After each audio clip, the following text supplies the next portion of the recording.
আমার অফিসের এক কোণায় একটি ইঁদুরের বাসা ছিল। সেই ইঁদুরটি প্রতিদিন আমার কাছে আসতো এবং কিছু চেত। সে যে কী চেত সেটা আমি নিজেও বুঝতাম না, কিন্তু একসময় ওর মনের কথাটা বুঝতে পারলাম। সে আমাকে আকার ইঙ্গিতে বোঝাতে চাচ্ছে সে কিছু খাবার চাচ্ছে। আমি ওকে একটি খাবার দিলাম। সেই খাবারটি পেয়ে ও অনেক খুশি হলো এবং আমার দিকে অনেকক্ষণ তাকিয়ে রইল।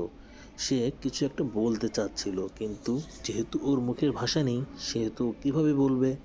তাই ওর দিকে আমি ক্যামেরাটা তাক করলাম এবং জিনিসগুলো বুঝতে চেষ্টা করলাম আসলে ও কী করতেছে।